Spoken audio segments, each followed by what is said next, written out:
రాష్ట్రంలో ముఖ్యమంత్రి చంద్రబాబు రాజకీయ మాయాజాలంతో కాలం వెళ్లిబుచ్చుతున్నారని వైఎస్ఆర్ కాంగ్రెస్ పార్టీ కడప జిల్లా వైద్య విభాగ అధ్యక్షుడు డాక్టర్ నాగార్జున రెడ్డి విమర్శించారు. జనాలకు చంద్రబాబు ఏది చెప్పున నమ్ముతారని పిచ్చి ధోరణిగా ఉన్నారని కడపలో ఆయన విమర్శించారు. కడప నగరంలోని వైఎస్ఆర్ కాంగ్రెస్ పార్టీ కార్యాలయంలో రాష్ట్ర వైద్య విభాగ కార్యదర్శి కళ్యాణ్ చక్రవర్తితో కలిసి ఆయన మీడియా సమావేశం నిర్వహించారు. చంద్రబాబు నాయుడు గారి గురించి, వారి రాజకీయ మాయాజాలం గురించి చెబితే చేంతాడంతా, వినడానికి వీధి నాటకం అంతా.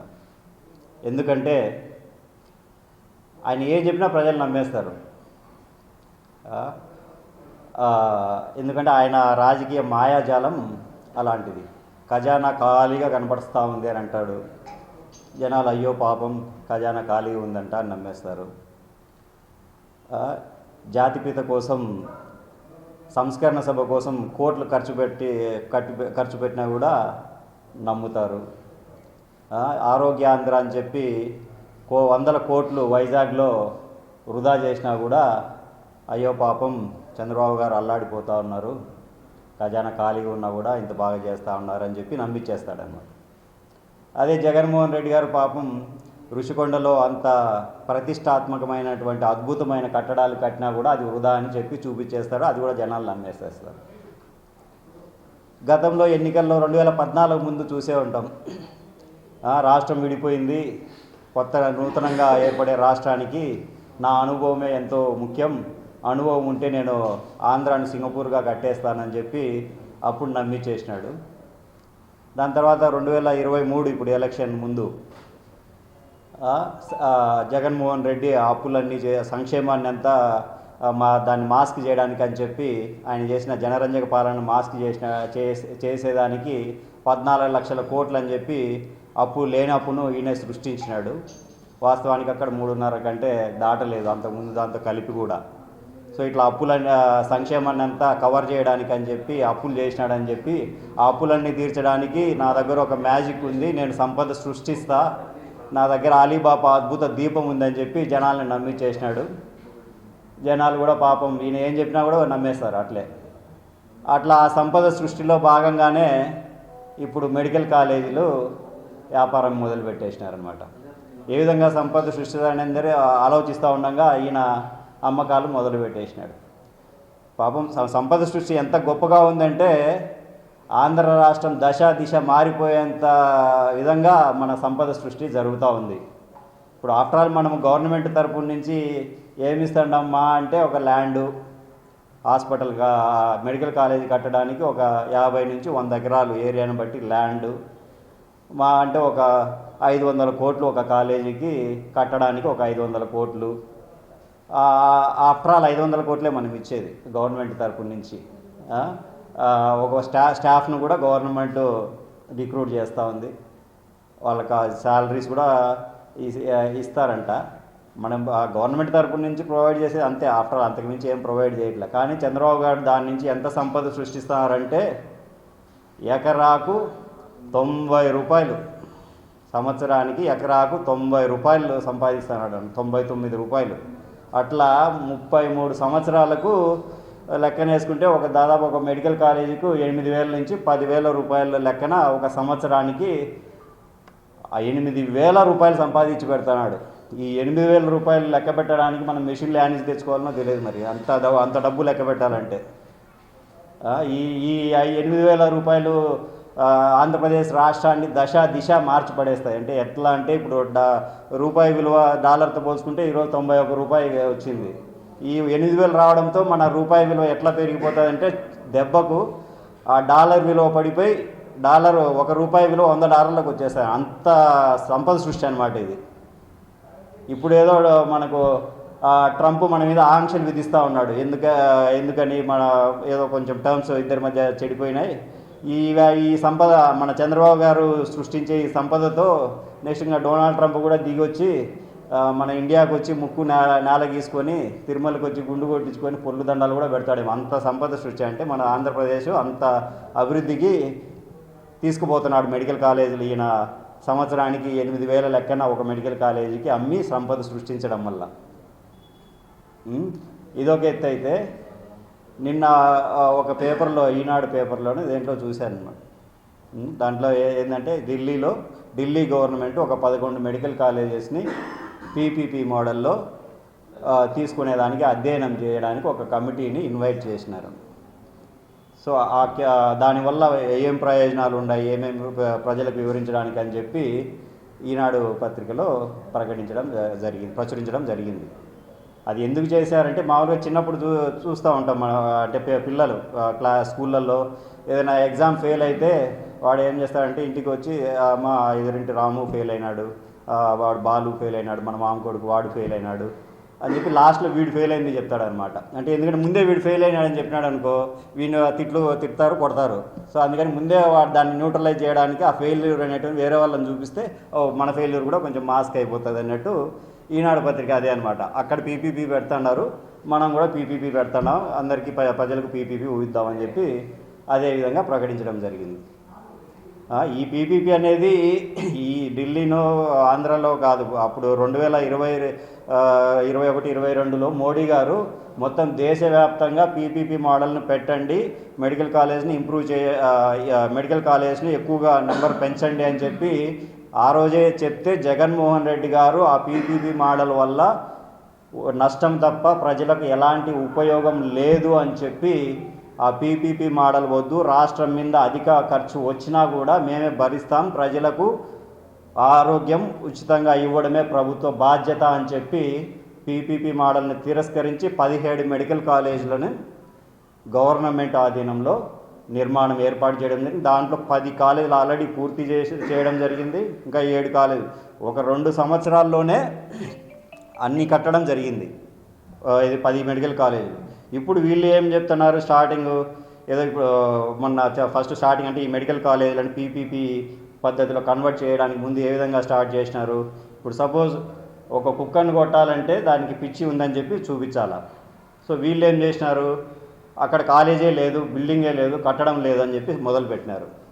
అది మా పార్టీ ప్రతి ఒక్కరు సైనికుల్లా తయారై ప్రతి ఏరియాలో ఉన్న కాలేజ్ దగ్గరికి వెళ్ళి ఫోటోలు వీడియోలు పెడితే అప్పుడు ప్రజలకు ఓహో ఇంత బ్రహ్మాండంగా కట్టడాలు ఉన్నా కూడా అని తెలిసి వచ్చింది. మళ్ళీ దాని తర్వాత వీళ్ళు టీడీపీ వాళ్ళు ఏం చేసినారు, అంత ఆర్థిక వ్యయం చాలా ఖర్చు అవుతుంది, గవర్నమెంట్ మీద భారం ఎక్కువ అవుతుంది, అంత భరించడం కష్టం అని చెప్పి మళ్ళీ మొదలుపెట్టినారనమాట.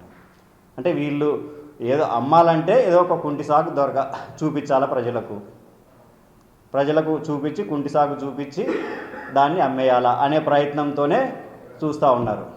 సపోజ్ ఇప్పుడు ఒక మందులు అమ్ముకోవాలంటే రోగం ఉందని చూపించాలా. సో వీళ్ళు కూడా ఏంటంటే మెడికల్ కాలేజీని అమ్మాలంటే ఏదో ఒక వైఫల్యం ఉందని చూపించాలి. అదే ప్రయత్నంలో సాగుతూ ఉంది మొదటి నుంచి. కావాలనే దాన్ని ఇప్పుడు జగన్మోహన్ రెడ్డి గారు దాదాపు 10 మెడికల్ కాలేజీలు పూర్తి చేయడం జరిగింది రెండు సంవత్సరాల్లోనే. ఇప్పుడు 18 నెలలు పూర్తి అయింది, మిగతా 7 కాలేజీలు పూర్తి చేయలేరా అనుకుంటే? మనసుంటే మార్గం ఉంటుంది. ఏదో చేయకూడదు అని చెప్పి తప్ప వాళ్ళ మనసులో చేయకూడదనే ఉద్దేశం ఉంది కాబట్టే దాన్ని పూర్తి చేయడంలే.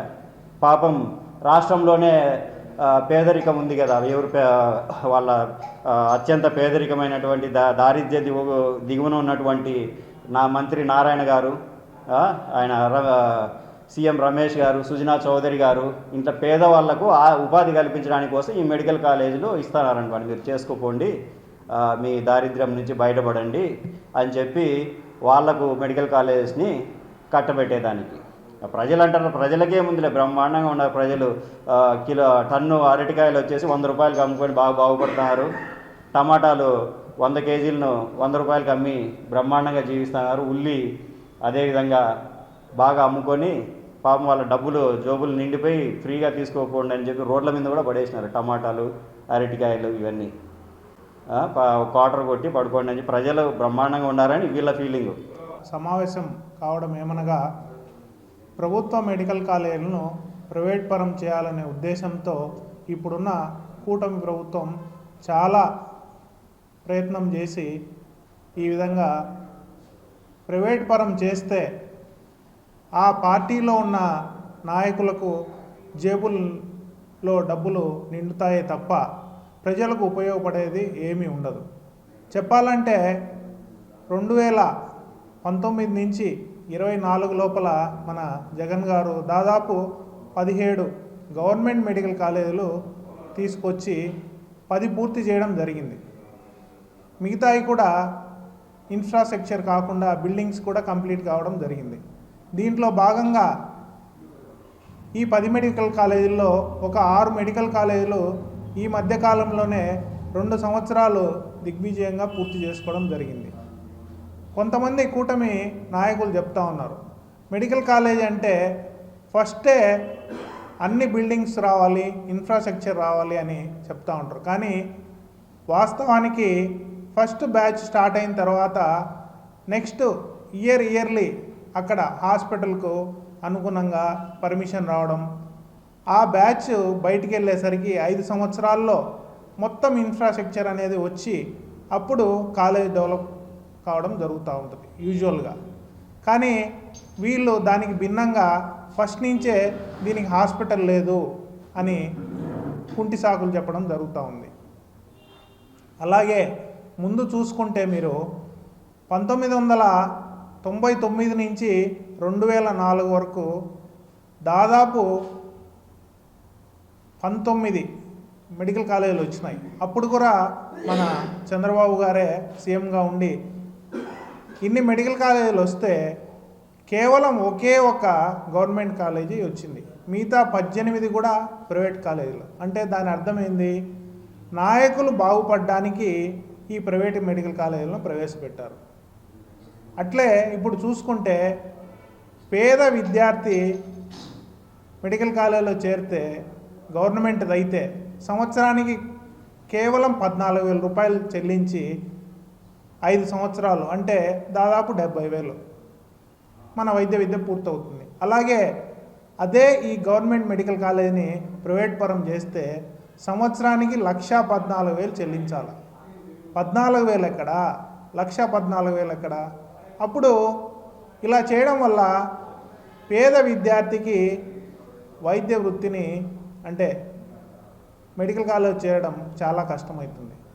అలాగే మీరు ఆరోగ్యశ్రీని తీసుకుంటే ఈ మధ్యకాలంలో ఆరోగ్యశ్రీ సేవలన్నీ నిలిచిపోయి పేద ప్రజలు చాలా ఇబ్బంది పడుతున్నారు. అసలు ఆరోగ్యశ్రీ అనేది ముందు మన ప్రియతమ నేత రాజశేఖర రెడ్డి గారు సీఎం అయిన తర్వాత ఆరోగ్యశ్రీని తీసుకొని వచ్చి ఒక రోల్ మోడల్ లాగా, అంటే ఆరోగ్యశ్రీ కానీ 104 కానీ 108 కానీ దేశంలోనే మొట్టమొదటిసారిగా మన వైఎస్ గారు ప్రారంభించడం జరిగింది. ఈయనను ఆదర్శంగా తీసుకొని మిగతా రాష్ట్రాల్లో కూడా ఈ 108 ఆరోగ్యశ్రీ సేవలను ఇంప్లిమెంట్ చేశారు. అదే ఆరోగ్యశ్రీని ఇప్పుడున్న ప్రభుత్వం వాళ్ళ గవర్నమెంట్ వచ్చిన తర్వాత పేరు మార్చి ఎన్టీఆర్ ఆరోగ్యశ్రీ అని పేరు మార్చుకొని వాళ్ళు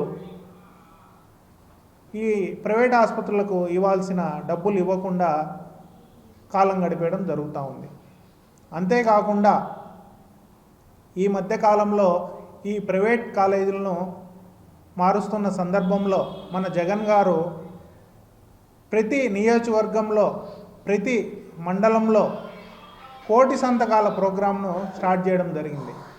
దీనికి అనూహ్యమైన స్పందన వచ్చి పార్టీలకు అతీతంగా ప్రజలంతా వచ్చి సంతకాలు చేశారు. దాంట్లో భాగంగానే మొన్న సోమవారం నాడు మన కడప జిల్లా హెడ్ క్వార్టర్ నుంచి తాడేపల్లికి ఈ 1,00,000 సంతకాల పుస్తకాలను పంపించడం జరిగింది. ఈ పుస్తకాలన్నింటినీ మన జగన్ గారి ఆధ్వర్యంలో రేపు 18వ తేదీ గవర్నర్ గారికి అందజేయడం జరుగుతూ ఉంది.